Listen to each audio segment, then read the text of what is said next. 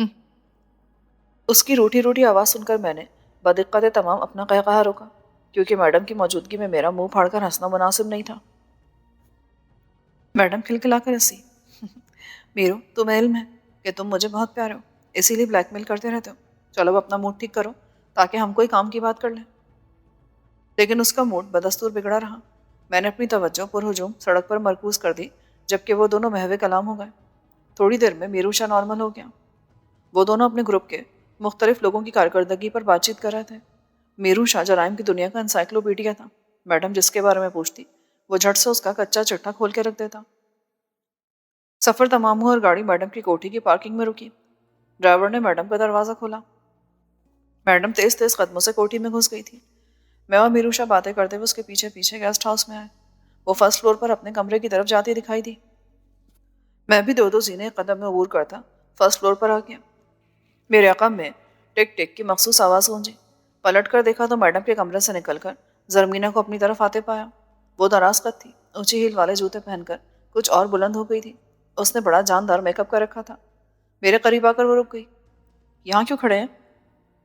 میں جواب دیے بغیر اسے دیکھا کیا۔ اس نے قطع سے مجھے پھر سیڑھیاں چڑھتے میرو شاہ کو دیکھا اور دھیمی آواز میں بولی، کیا پہلی مرتبہ دیکھ رہے ہیں؟ میں نے اسے اتنے قریب سے پہلی مرتبہ تب دیکھا تھا جب وہ گیسٹ روم میں وحید کو لینے کے لیے آئی تھی۔ خالہ بھی میرے ساتھ تھا۔ میں نے کہا، حسن کا وصف ہے کہ جب بھی نظر آتا ہے آنکھوں کو پہلے سے بہتر اور نیا لگتا ہے۔ ابے آنکھوں کو نہیں، دل کو نیا لگت ہے۔ اڑے واہ مارے گنچے، چھپا رستم نکلا رے تو اے باقی چھوکریا، آنکھیں پھاڑ پھاڑ کیا دیکھا تھا ولاٹے خان کو؟ کیا نظر لگانے کا ارادہ ہے؟ ذرا حیا کو ہاتھ مار لے تو 4 دن حیاتی کے بڑھ جاویں۔ اے سالہ میرو شاہ سچ بولا تھا جرمینہ بی بی۔ وہ 2 قدم پیچھے ہٹ کر دیوار کی ونڈو سے لگ کے کھڑی ہو گئی۔ شاہ جی، میں بھی سچ بولتی ہوں کہ آنکھیں جلیں کہ آپ کی موجودگی میں کسی اور کو دیکھیں۔ آپ اپنے لاڈے خان کو سنبھال کر لے جائیں، کہیں ایسا نہ ہو کہ یہ کسی کام کاج کا نہ رہے۔ میں نے شکوہ کرنا نظروں سے میرو شاہ کو دیکھا جو آنکھیں نچا رہا تھا، پھر میرا ہاتھ پکڑ کر میڈم کے کمرے کی طرف کھینچتا ہوا زرمینہ سے بولا، ابھی تیری سسری مالکن کے پاس جاوت ہوں اور تیرے تن کی آگ پر گھڑا ساون کا ڈالت ہوں۔ ہمارے عقب میں اس کے حلق سے نکلی مندر کی گھنٹیوں کی مترنم صدا گونجی۔ وہ ہنستے ہوئے ہاتھ لہرا رہی تھی۔ ہم آگے پیچھے میڈم کے کمرے میں داخل ہوئے۔ وہ جوتے اتار کر بیڈ پر 2 زانوں بیٹھی تھی۔ اس کے سامنے جامو سبو کے بساط سجی تھی۔ ہم اس سے کچھ فاصلے پر صوفے پہ بیٹھ گئے۔ رانی، یہ شرابہ نہ پیوت، یہ جھوم جھوم مستی سے دور رہوت، نہیں تو کسی کام کی نہ رہوت۔ جوانی کو آگ لگانے میں مزہ تو آنے کا، پر جوانی کا دروازہ کھول کر جانے کا۔ وہ سر جھکائے بیٹھی تھی۔ میرو کی بات سن کر اس کا سر اٹھ گیا۔ میں زیادہ نہیں پیتی، کم پیتی ہوں۔ ویسے بھی آگ پر آگ کا کچھ اثر نہیں ہوتا میرو شاہ۔ اور یہ تم زرمینہ سے کیا کہہ رہے تھے؟ ماڑے کو کوئی بات نہ کرنا ہوئے جرمینہ سے، وہ میرے گنچے پر لائن مارت ہے۔ مارنے دو لائن، تمہارا کیا جاتا ہے؟ وہ سالی ایک دم حرام جادی، ہر روز نیا عاشق دیکھت پر اس کا دل نہ بھرت۔ تمہاری بھی تو باتیں پھیل جاتی ہیں سونیا کو دیکھ کر۔ کتی پر فائر نہ مارت مہارانی، وہ بات اور ہوت ہے۔ ماڑا موڈ ایک دم خراب ہونے کا، جو کہنا کہہ دیوت، پھر ماڑے کو گھر پہنچا دیوت، بس۔ میڈم نے مسکرا کر سر جھکا لیا، بڑی آہستگی سے ایک جام تیار کیا اور لبوں سے لگا کر بولی، میرو شاہ، میں ایک مرتبہ پھر شہریار پر گزرنے والے واقعات کو بتفصیل سننا چاہتی ہوں۔ میں نے بلا کم و کاست تمام واقعات بیان کیے۔ وہ دلچسپی سے سنتی رہی۔ میرے خاموش ہونے پر بولی، ایس ایس پی کا بیٹا شاہد سلیم بڑا ہینڈسم ہے نا؟ پر بیچارہ ابتدا عشق میں خاک ہو گیا۔ گنجا بن کھلے مرجا جاوت، وہ کیا شعر ہے لاڈے میاں، یہ پھول اپنی لطافت کی داد پا نہ سکا، کھلا ضرور مگر کھل کے مسکرا نہ سکا۔ میں نے مسکرا کے کہا، مجھ سے میڈم نے چند متعلقہ سوال کیے۔ میں نے جواب دے کر مطمئن کیا تو وہ بولی، الجھنیں بڑھتی جا رہی ہیں، مگر خیر اس پر بعد میں کام کیا جائے گا۔ میرو، میں نے تمہارے ذمے کام لگایا تھا، تمہیں اس آدمی کو تلاش کرنے کا حکم دیا تھا جو میری تھالی سے کھاتا ہے اور اسی میں سوراخ کرتا ہے۔ کھوج لگایا تم نے اس کا؟ ہاں مہارانی، میرو شاہ کی نظر سے کیسے بچ سکت تھی؟ وہ حرام جادی سونیا ہوت ہے، دل کو بھاوت ہے، پر اس نے من کا توڑانے کا کام کر دکھاوت ہے۔ سالی پر ببلو کی محبت کا بھوت سوار ہوت ہے، اسی کے گن گاوت ہے۔ میڈم کی آنکھوں میں حیرت اور برہمی کے تاثرات آ گئے۔ یعنی تم یہ کہنا چاہتے ہو کہ سونیا نے میری کوٹھی سے نکلنے کے بعد استاد ببلو کو بتایا کہ میں کوٹھی سے فارم ہاؤس کے لیے نکل چکی ہوں، اور تم یہ بھی کہنا چاہتے ہو کہ مجھے اور شہریار کو فارم ہاؤس سے اٹھانے کی کوشش ببلو نے کی تھی؟ ہاں، مگر تمہیں کیسے پتہ چلا اس رام کہانی کا؟ مہارانی، عام کہاوت پیڑ نہ گنت، تم نے جفری ڈکیت ماڑے حوالے کرت نا، میں نے اس کے کنے کی چمڑی ادھیڑ کر راج نکلوا لیا تھا کہ اسے ببلو نے تیرے اغوا کی 20 لاکھ میں سپاری پکڑا دیوت تھی۔ ببلو مردود سالے حیدر خان کے حکم کا غلام ہوت ہے، ایک بات۔ دوجی بات سونیا بی بی کی، ملگانی، وہ حرام زیادہ ریاض ملگانی، اس کی معشوقہ اپنے پیا جی پر جان وارت ہے، اس سے رپورٹ لیوت ہے میرو شاہ نے۔ میں ان کے درمیان اچانک چھڑ جانے والی گفتگو بڑے انہماک سے سن رہا تھا۔ میں نے اسی دن میڈم سے کہہ دیا تھا کہ گھر کی کسی بھیدی نے لنکا ڈھایا ہے۔ تب میڈم نے مجھے یہ کہہ کر خاموش کرا دیا تھا کہ اس کے گروپ میں کوئی غدار نہیں۔ اب سمجھ میں آ رہا تھا کہ وہ مجھ سے پہلے ہی نہ صرف یہ نتیجہ خاص کر چکی تھی بلکہ میرو شاہ کے ذمے اس گھر کے بھیدی کی سراغ رسانی بھی لگا چکی تھی۔ کوئی غلط فہمی؟ نہ مہارانی جی، تیرا ایک ایک بندہ ماڑے کو اپنی آنکھ سے بھی پیارا ہووت ہے، کاہے کو بے قصور مروانے کا فیصلہ؟ میرو شاہ نے بازو پھیلایا، ہتھیلی کو اکڑایا اور پھر گردن پر پھیر کر منہ سے شست کی آواز نکالی۔ میرا دل دھک سے رہ گیا۔ اس نے جس تنگ دلی سے سونیا کے قتل کا فیصلہ سنایا تھا اس کی شخصیت سے وہ لگا نہیں کھاتا تھا۔ دیکھ لو، اس نے بہت خدمت کی ہے میری۔ ماڑے دھندے میں غداری کی سزا موت ہوا تھا رانی، بس۔ اسے قتل کون کرے گا؟ تم۔ میں؟ اس حرام جاتی نے تجھ سے غداری کرت ہے، تم ہی اس کا ٹکٹ کاٹو نا۔ میڈم کے چہرے پر ایک ذرا تناؤ دکھائی دیا، پھر ایک دم چہرہ سپاٹ ہو گیا۔ یہ کام شہریار کرے گا، اس کے گرم وجود کو کسی ویرانے میں لے جا کر ہمیشہ کے لیے ٹھنڈا کر دے گا، اوکے؟ نہ مہارانی، وہ کیا جانت کہ اسے کس حرام جدگی کی سزا ملت ہے، تیرے کو گولی مارنے کا اس کے سینے پر پہلے بتانے کا۔ میں نے کہہ دیا نا کہ یہ کام شہریار کرے گا، لیکن ابھی نہیں، چند دن بعد، جب میں کہوں گی۔ اب تم جانا چاہو تو نیچے جاؤ اور ڈرائیور سے کہو کہ وہ تمہیں گھر چھوڑا ہے۔ میرو شاہ اٹھ کھڑا ہوا، ایک اچڑتی نظر مجھ پہ ڈالی، پھر میڈم کو دیکھا اور دروازے کی طرف بڑھا۔ نکلتے نکلتے ذرا سا رکا اور انگلی تان کر بولا، ماڑانی، ماڑے ساتھ غصہ نہ کیا کرت، ورنہ ماڑے کو زندگی بھر دیکھ نہ سکت۔ میڈم نے کوئی جواب نہ دیا، وہ ایک نگاہ برہم ڈال کر چلا گیا۔ میرے لیے کیا حکم ہے؟ یہاں بستر پر آ کر میرے ساتھ لیٹ جاؤ۔ میں؟ ہاں تم، میں تم سے بات کر رہی ہوں۔ میں نے گسمساتے ہوئے اس کے قریب جا کر بستر پر لیٹنے کا ارادہ کیا۔ اس نے مجھے ہاتھ کا جھٹکا دے کر بستر پہ گرا لیا اور میرے سینے پہ سر رکھ کے لیٹ گئی۔ پھر وہ گہری نیند میں چلی گئی۔ مجھے شبہ تھا کہ وہ جاگتے ہوئے سونے کی اداکاری کر رہی تھی، مگر پھر مجھے اپنا خیال بدلنا پڑا۔ مجھے یقین کرنا پڑا کہ وہ سو گئی تھی۔ ہم ابتدائی شب میں کمپیوٹر کالج کے کانفرنس روم سے نکلے تھے۔ بیڈ کے عین اوپر آویزہ دیوار گیر گھڑی پہ دیکھا تو معلوم ہوا رات کے 10 بجنے لگے تھے۔ اس کی خوابدیدگی کا دورانیہ 1 گھنٹے سے متجاوز ہو گیا تھا۔ اتنی دیر سے میں اپنے آپ سے لڑ رہا تھا، کبھی ہار کی طرف مائل، کبھی جیت پر استوار، لیکن میں کو حرکت کے بغیر پڑا رہا۔ پھر 10:30 بج گئے۔ ایسے وقت میں اس کا موبائل فون بجنے لگا۔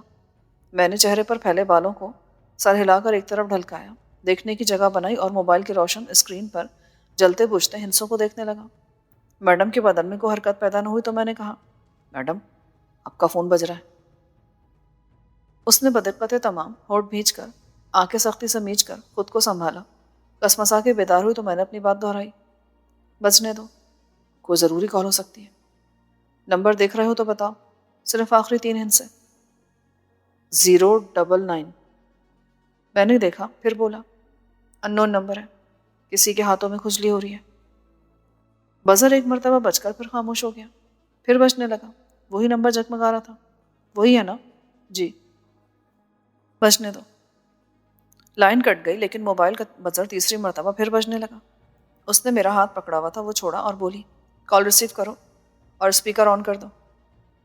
میں نے بتایا کہ مجھے اس کے موبائل سیٹ کے آپریٹنگ پینل کا علم نہیں ہے۔ اس نے میرا ہاتھ چھوڑا اور ناگن کی طرح تڑپ کر اوندھی ہو گئی۔ ہاتھ بڑھا کر فون قریب کیا مگر بیڈ پہ پڑا رہن دیا۔ کال ریسیو کرتے کو بٹن دبایا۔ اسپیکر سے پھوٹنے والی آواز کمرے میں گونجنے لگی۔ کسی نے ہیلو نہیں کہا تھا، بلکہ چند لمحوں تک سائیں سائیں کی آواز سنائی دیتی رہی۔ پھر ایک چیختی ہوئی نسوانی آواز گونجی، تجھے کہہ رہی ہوں، مجھے اس کا علم نہیں ہے، خدا کے لیے ہماری جان چھوڑ دو۔ نسوانی لہجے سے آیا تھا کہ وہ کوئی بوڑھی اور ان پڑھ خاتون تھی جو بڑے درد میں ڈوب کر چیخی تھی۔ وہ آواز اپنی تمام تر ناتوانی کے باوجود کسی شعلے کی طرح بھڑکی تھی، کسی کندھے کی طرح لپکی تھی، کیونکہ مجھ پر ڈھیر پڑے ہوئے میڈم شکیلہ کے سست وجود کو اچانک زوردار جھٹکا لگا۔ وہ تڑپ کر اٹھی، اس کے ہٹتے میں بھی اٹھ گیا۔ اس نے فون اٹھا کر زور سے ہیلو کہا، مگر اسے جواب نہ ملا۔ ایسی آواز سنائی دی جس سے صاف پتہ چلا تھا بولنے والی بوڑھی خاتون کو کسی نے زوردار تھپڑ دے مارا تھا۔ اس کی چیخ بڑی دردناک تھی۔ اللہ کا نام لو، مجھے نہ مارو، میں نہیں بتا سکتی وہ کہاں ہے۔ تم لوگ کیوں نہیں مانتے؟ اوہایو ربا! وہ میری طرف پشت کیے گھٹنوں کے بل بیٹھی فون کو گھور رہی تھی۔ میں جلدی سے پائیں تھی کہ جانب آیا، اسے دیکھا تو ششدر رہ گیا۔ اس کا چہرہ بے حد سرخ، آنکھیں پھٹنے کی حد تک پھیلی ہوئی اور منہ حیرت سے کھلا ہوا تھا۔ فون میں سے اسی خاتون کی منت سماجت کی نقاہت سے معمور آوازیں برآمد ہو رہی تھیں۔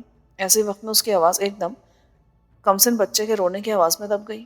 مجھے یوں لگا جیسے میڈم کوما میں چلی گئی، کیونکہ اس کا زندگی سے بھرپور چہرہ موت کی طرح سنگین ہو گیا۔ کوئی تیسری آواز سنائے بغیر کال منقطع کر دی گئی۔ کمرے میں روتے ہوئے بچے اور بوڑھی خاتون کی آوازیں چکرانے لگیں۔ میڈم پہلو کے بل کھلی ہتھیلی پر گر گئی اور لمبی لمبی سانسیں لینے لگی۔ میڈم، کیا ہوا؟ خیریت تو ہے نا؟ اس نے کوئی جواب نہ دیا۔ میں نے پھر ہمت کی اور اس کے مقابل میں بیڈ پر ٹک کر اسے دیکھنے لگا۔ اس نے خالی خالی نظروں سے مجھے دیکھا، پھر فون اٹھا لیا۔ جس نمبر سے کال آئی تھی اس نمبر پر کال اوکے کی۔ دوسری طرف گھنٹی بجی، پھر کسی نے لائن کاٹتے ہوئے اسے سمجھا دیا کہ اسے جتنا سنانا ضروری تھا سنا دیا گیا تھا، اس سے زیادہ اسے کچھ نہیں دیا جائے گا۔ اس نے جھنجھلا کر نمبر ری ڈائل کیا۔ اس مرتبہ اسپیکر میں آپ کا مطلوبہ نمبر اس وقت بند ہے کا ریکارڈ شدہ وائس ٹیپ چلنے لگا۔ میڈم نے ہونٹ کاٹتے ہوئے فون بیڈ پہ ڈال دیا۔ میں نے پہلی مرتبہ اس کے چہرے پر مردنی چھائی دیکھی تھی۔ میڈم، آپ کی حالت درست نہیں ہے۔ وہ مجھے پھٹی پھٹی نگاہوں سے دیکھتی رہی۔ مجھے اس کی ذہنی حالت پر شبہ ہوا۔ بتایا نا کیا ہوا ہے؟ میں نے اس کو جھنجھوڑتے ہوئے کہا۔ میرے جھنجھوڑنے کا خاطر خواہ فائدہ ہوا۔ اس کی آنکھوں میں زندگی کی لہر دوڑی۔ اس نے ایک مرتبہ پھر کال ملانے کی کوشش کی، ناکام ہوئی تو کوئی اور نمبر ملانے کے لیے بٹن پش کرنے لگی۔ ہیلو پیا، کہاں ہو تم اس وقت؟ تبھی پیا کی آواز اسپیکر کے ذریعے میرے کانوں میں پہنچی۔ وہ مؤدبانہ انداز میں بتا رہا تھا کہ وہ اس وقت کسی ہوٹل میں بیٹھا کھانا سرو کیے جانے کا انتظار کر رہا تھا۔ کھانا چھوڑ دو، میں ایک نمبر تمہیں SMS کے ذریعے بھیج رہی ہوں، پتہ کرو اس کا کس کا ہے اور کہاں چل رہا ہے۔ اوکے؟ جی میڈم، 1 گھنٹے میں رپورٹ مل جائے گی۔ نہیں، میرے پاس ٹائم کم ہے، 15-20 منٹوں میں رپورٹ دو۔ اس نے لائن کاٹ دی۔ پاورڈ آف ہونے والے فون کا نمبر پیا کے فون پہ سینڈ کیا اور دونوں ہتھیلیاں رانوں پر ٹکا کر بستر پہ جھکتی چلی گئی۔ مجھے معاملے کی سنگینی کا احساس ہوا۔ وہ بے حد پریشان تھی، اسے میرے دلاسے کی ضرورت تھی۔ میں نے اس کے کندھوں پر ہاتھ رکھا تو وہ چونکی اور مجھے گھورنے لگی۔ میڈم، مجھے پوری طرح تو علم نہیں کہ آپ اس وقت کس الجھن میں گرفتار ہیں، مگر یہ سمجھ رہا ہوں کہ آپ شدید تکلیف میں ہیں۔ خود کو سنبھالیے۔ منتشر ذہن انسان کی مدد نہیں کرتا بلکہ رکاوٹیں کھڑی کرتا ہے۔ وہ افسوس سے مسکرا دی تو غور سے میں نے دیکھا اس کی آنکھوں کے گوشے نم تھے۔ میرا دل کٹ کے رہ گیا۔ میڈم، آپ رو رہی ہیں؟ نہیں، میں بہت چھوٹا ہوں، اتنا کہ آپ کو دکھ کو سمجھنے کی قدرت بھی نہیں رکھتا شاید، مگر میں آپ کی آنکھوں میں آنسو نہیں دیکھ سکتا۔ اگر مناسب سمجھیں تو مجھے حکم دیجیے، کس نے آپ کا دل دکھایا ہے، میں اس پر قہر بن کر ٹوٹ پڑوں گا اور ان آنسوؤں کا خراج من و خون کی صورت میں وصول کر کے پلٹوں گا۔ وہ چند آنسو رو کر تھم گئی تھی، اب رو نہیں رہی تھی کیونکہ اس کا بدن ساکت نہیں تھا۔ میں سمجھ رہا تھا کہ وہ اپنے چہرے کے تاثرات مجھ سے چھپا رہی تھی، تیزی سے کچھ سوچ رہی تھی اور فیصلہ کرنے کی مہلت لے رہی تھی۔ میرا اندازہ سچ ثابت ہوا۔ 2-4 منٹ یا کچھ زیادہ وقت لینے کے بعد وہ ایک جھٹکے سے سیدھی ہوئی، اچھل کر بیڈ پر کھڑی ہوئی اور بولی، شہریار تیاری کرو، تمہیں اپنے گھر اور مجھے کہیں دور جانا ہے۔ کہاں؟ اس نے کوئی جواب نہ دیا بلکہ فون اٹھا کر بیڈ سے اتری اور جلدی جلدی شوز پہننے لگی۔ اس کے خوابیدہ اور جذباتی آسودگی کے پرزم پر دھڑکنے کے بعد نڈھال ہونے والے اعصاب میں یک لخت بجلی سی بھر گئی تھی۔ سائڈ ٹیبل کی دراز سے اس نے سلور کلر کا ایک اسمارٹ سا پسٹل نکالا، میگزین نکال کر چیک کیا، مٹھی بھر فالتو گولیاں نکال کر کوٹ کے اندرونی جیب میں ڈالی، ایک 2.5-3 انچ چوڑا سنہرے رنگ کا ہیئر بینڈ نکال کر اس نے اپنے بالوں پہ چڑھایا۔ اگر جوڑا کھل بھی جاتا تو اس کے لمبے بال اس کے لیے کوئی فوری پریشانی کا سبب پیدا نہیں کر سکتے تھے۔ صوفے اور بیڈ کے عین بیچ میں ترچھے پڑے ڈریسنگ ٹیبل کے سامنے رکی، بالوں کو ہاتھ میں بھر کر جوڑے کی شکل میں سمیٹا اور تیزی سے بولی، چلیں، میں تمہیں شہر میں کہیں اتار دوں گی، رکشہ پکڑ کر گھر چلے جانا۔ میں نے اس بات میں سر ہلایا، اچانک مجھے خیال آیا کہ وہ بہت زیادہ پریشان تھی. اس کا کہیں اکیلے جانا اس وقت کسی بھی لحاظ سے مناسب نہیں تھا. اگر کچھ غلط ہو جاتا تو میرو شاہ میرا جینا دوبھر کر دیتا. میڈم میں آپ کے ساتھ جاؤں گا. کہاں؟ جہاں آپ جا رہی ہیں. نہیں، میں تمہیں ساتھ لے کے نہیں جا رہی. میرا ٹائم ویسٹ نہ کرو اور چلو. نہیں، میں آپ کو اس حالت میں اکیلا نہیں جانے دوں گا. ساتھ جاؤں گا. وہ ٹھٹکی. مگر کیوں؟ بھلے ناراض ہو آپ، مگر میں نے آپ کے ساتھ جانے کا فیصلہ کر لیا ہے. میڈم میں جانتا ہوں کہ آپ بہت طاقتور ہیں، کسی بھی صورتحال سے بآسانی نمٹ سکتی ہیں، مگر میرا دل نہیں مانتا. میں آپ کے ساتھ جاؤں گا. اس نے کچھ دیر سوچا، پھر میرے اصرار کے آگے ہار مان لی. Okay, are you fit for the rushing action? Yes madam I am. ایک اور بات، تم کچھ پوچھو گے نہیں، بس دیکھنے پر اکتفا کرو گے. منظور ہے. اس نے مجھے دیکھا، پھر انٹرکام پر سونیا کو اپنی روانگی سے مطلع کرتے ہوئے کنٹرول پینل پر بیٹھنے کا حکم دیا اور ریسیور کو بے دردی سے پٹک کر میری طرف دیکھے بغیر بولی، کم آن ہری اپ. چند منٹ قبل دکھائی دینے والی ملول لڑکی چاقو چوبند، زرق اور شفاف آنکھوں والی میڈم شکیلہ کا روپ دھار کر میری نظروں کے سامنے سج گئی تھی. ہم دونوں پارکنگ میں ہیں. اس نے بلند آواز میں ظاہر خان کو گیٹ کھولنے کا کہا. جلدی میں وہ گاڑی کی چابی اٹھانا بھول گئی تھی. شہریار، ٹیبل پر گاڑی کی چابی پڑی ہے، اٹھا کے لاؤ. میں بھاگتا ہوا کمرے میں گیا اور چابی اٹھا کر پارکنگ میں آیا. اس نے جھپٹنے والے انداز میں چابی پکڑی اور گیٹ کھول کر سیٹ پہ بیٹھ گئی. اس نے بٹن دبا کر برابر والا گیٹ بھی کھول دیا تھا. اس کی گاڑی سٹارٹ کرنے تک میں گاڑی میں بیٹھ چکا تھا. اس نے دروازے بند کیے اور ہاتھ کے اشارے سے ظاہر خان کو بلایا. اپنی گن اور فالتو راؤنڈ شہریار کو دے دو. اب میرے اندر سے گن نکال لو. ظاہر خان نے حکم کی تعمیل کی. وہ شاید کوٹ کی بڑی جیب سے اور گولیاں نکال کر مجھے دینے کا ارادہ رکھتا تھا، مگر میڈم نے جھٹکے سے گاڑی آگے بڑھا دی. میں نے گن اپنے درمیان میں کھڑی کی، میگزین سائڈ پاکٹ میں ڈالی اور اس کے چہرے کی طرف دیکھا. وہ سخت برہم نظر آتی تھی اور افسردہ بھی. میں نے دل میں کہا یا اللہ خیر، اور ڈیش بورڈ میں نصب ڈیجیٹل کلاک پر وقت دیکھا. 11:15 کا عمل تھا. شہر جاگ رہا تھا. اس وقت تک دیہاتوں میں رہنے والے اپنی آدھی نیند پوری کر چکے ہوتے ہیں.